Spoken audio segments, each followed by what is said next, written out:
Hello guys, स्वागत है आप सबका एक नए वीडियो में। तो जैसे कि आप लोगों ने मेरे प्रीवियस वीडियो में देखा होगा, मैं अभी यूनाइटेड स्टेट्स ऑफ अमेरिका के नॉर्थ कैरोलिना स्टेट के रैली एरिया में, और मुझे अभी आए हुए एक महीने करीब हो चुके हैं। तो मैंने सोचा आज मैं इस वीडियो में मैं आपको कुछ इन्फॉर्मेशन दूंगा जो ज़रूरी है, जो हमें जाननी चाहिए।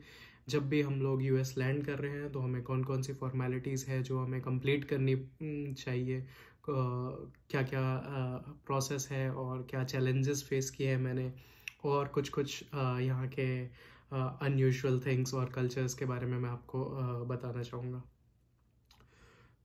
तो स्टार्ट करते हैं इस वीडियो को। तो सबसे पहली चीज़ जो हमें यूएस आते ही करनी होगी वो है हमारा I-9 फॉर्मेलिटीज़ कंप्लीट। तो ये जो प्रोसेस है बहुत इंपॉर्टेंट है अगर आप H-1B वीज़ा पे हैं, और आपको ये process with in 3 days complete करना होगा जब भी आप लैंड कर रहे हो। तो इसकी साइट की लिंक मैं डिस्क्रिप्शन में डाल दूंगा, तो आप इज़िली इसका अपॉइंटमेंट शेड्यूल कर सकते हैं। और इसकी अपॉइंटमेंट शेड्यूल करने के लिए आपको मतलब ऐसा कोई वेट नहीं करना पड़ेगा, आपको इमीडिएट अपॉइंटमेंट मिल जाएगी। तो I-9 की जो अपॉइंटमेंट है उसके लिए आपको कुछ डॉक्यूमेंट्स अपने साथ कैरी करने पड़ेंगे, जैसे कि आपका I-797 फॉर्म अगर आप H-1B वीज़ा पे हैं, और आपका लेटेस्ट I-94 फॉर्म। सो I-94 बेसिकली हमारा पोर्ट ऑफ एंट्री का रिकॉर्ड रहता है उसमें। तो जब भी आप मतलब किसी दूसरे देश या यूएस में बेसिकली आप लैंड करते हैं, तो जब आप इमिग्रेशन कंप्लीट करते हैं तो आपका I-94 अपडेट किया जाता है विद लेटेस्ट रिकॉर्ड कि आप कौन से डेट पे और कब यूएस में एंटर हुए हैं। तो आपका जो भी लेटेस्ट I-94 होगा आपको वो अपने साथ कैरी करना पड़ेगा। वो I-94 मैं उसकी भी लिंक डाल दूंगा डिस्क्रिप्शन में, तो आप आराम से वहाँ जाके डाउनलोड कर सकते हैं।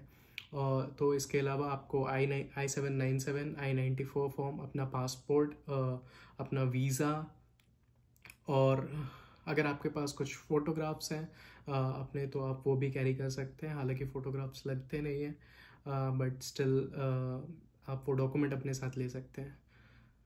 तो इसके अलावा आपसे और कुछ वहाँ पे डिमांड नहीं की जाएगी, मतलब ना आपको कुछ पे करना है इस प्रोसेस के लिए, ये फ्री ऑफ कॉस्ट है। बस आपने जो भी आपको अपॉइंटमेंट मिलेगा आप उस टाइम पे वहाँ पे जाके पहुँच सकते हैं, और विद इन 5 मिनट्स आपका प्रोसेस कंप्लीट हो जाएगा। तो जब आपने I-9 प्रोसेस कंप्लीट कर लिया उसके बाद है सबसे इम्पोर्टेंट, वो है आपको यहाँ पे SSN के लिए अप्लाई करना।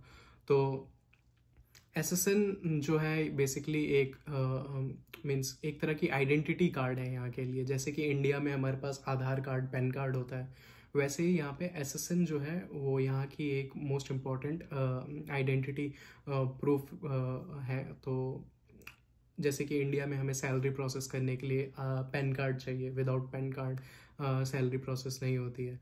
वैसे ही हमें यहाँ पे SSN चाहिए, तो SSN के थ्रू ही हमारे टैक्सेस और हमारा जो भी सोशल इन्फॉर्मेशन है वो सब SSN के थ्रू ही गवर्नमेंट मैनेज करती है। तो SSN यहाँ की बहुत ही इम्पोर्टेंट आइडेंटिटी है। तो जब भी आप यूएस लैंड कर रहे हो तो आप इसके लिए अप्लाई कर सकते हैं। इसका आप ऑनलाइन इसकी साइट पे जाके अपने नज़दीकी सोशल सिक्योरिटी एडमिनिस्ट्रेशन में आप अपॉइंटमेंट ले सकते हैं अपनी डिटेल्स फिल करके।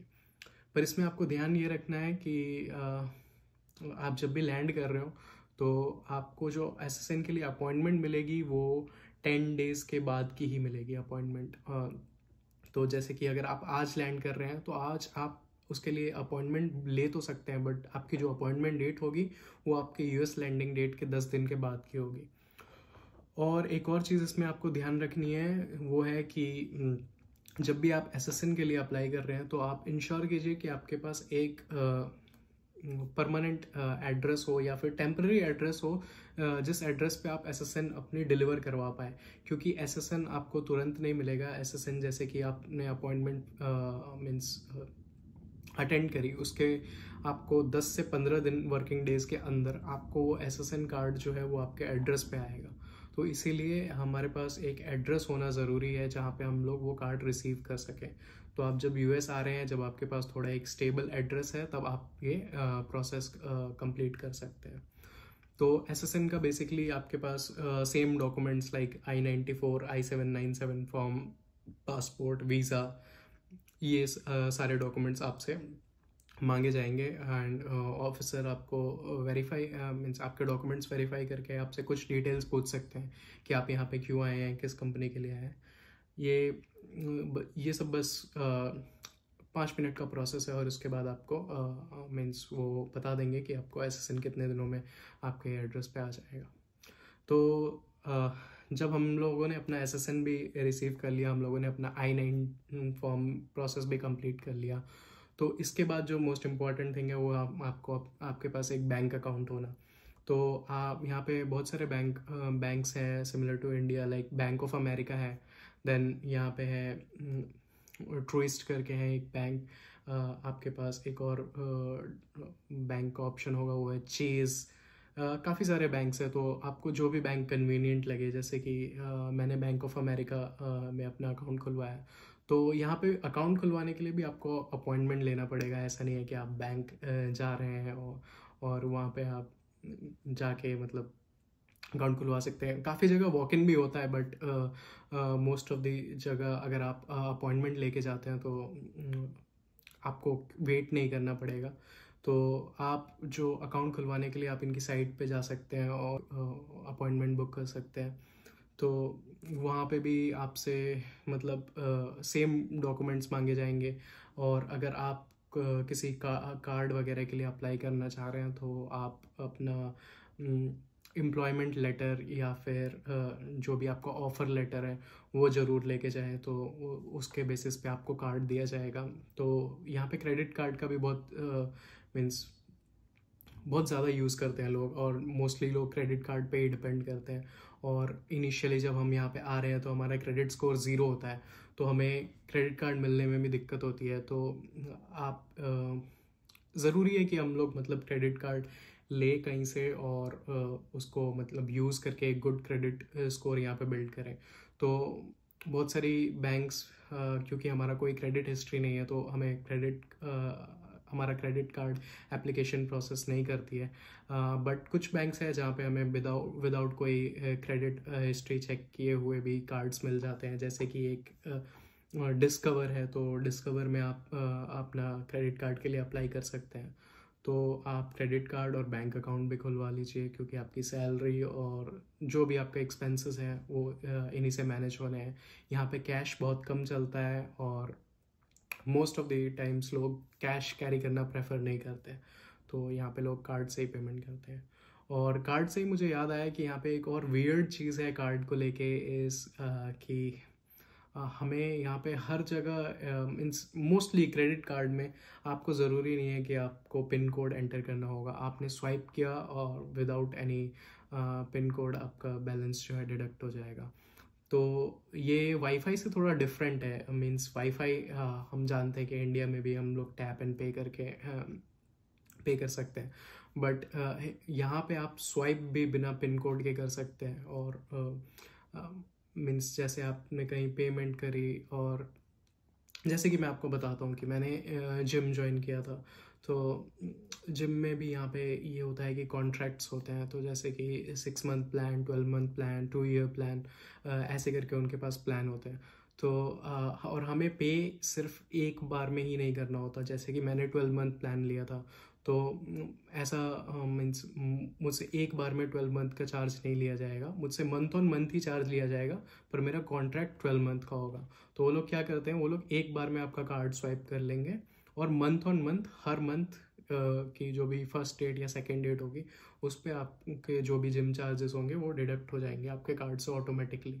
आपको किसी भी नंबर की ज़रूरत नहीं है। तो इसलिए यहाँ पे थोड़ा कार्ड्स को हमें संभाल के भी रखना होता है कि मान लीजिए आपने अपना क्रेडिट कार्ड गुम कर दिया, means you have lost your card, तो उसके लिए आपको मतलब कोई भी आपका क्रेडिट कार्ड स्वाइप करके उसको यूज़ कर सकता है। तो उन सब चीज़ों का हमें यहाँ पे बहुत ध्यान रखना होता है। इसके अलावा मैं इस वीडियो में मैं आपको ये भी दिखाऊंगा कि यहाँ का मीन्स इंफ्रास्ट्रक्चर किस तरह का है। तो ये बहुत ही जो यूएस की जो सिटीज़ है बहुत ज़्यादा प्लान्ड है और बहुत ज़्यादा प्लानिंग के साथ इनको डेवलप किया गया है।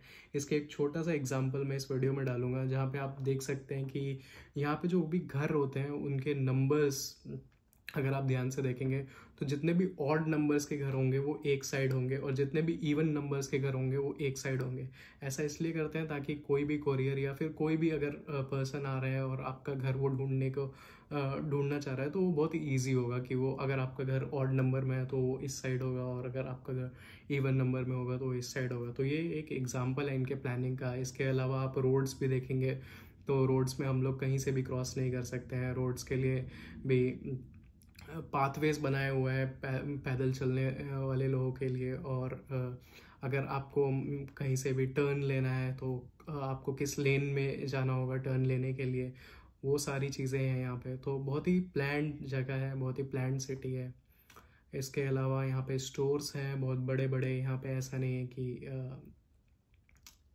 हमें मतलब कोई भी छोटी से बड़ी चीज़ हमें जो भी लेनी होगी उसके लिए हमें थोड़ा जाना पड़ेगा कहीं। वॉलमार्ट है, कॉस्को है, सैम्स क्लब है, बहुत सारे स्टोर्स हैं यहाँ पे। तो हमें उन स्टोर्स में जाके हम लोग ले सकते हैं और आपको मोस्टली एक ही स्टोर में आपको आपकी सारी ज़रूरत की सामान मिल जाएगा, चाहे वो आपका वेजिटेबल्स हो या फिर आपको इलेक्ट्रॉनिक आइटम्स हो या फिर कपड़े हो, क्लोथिंग।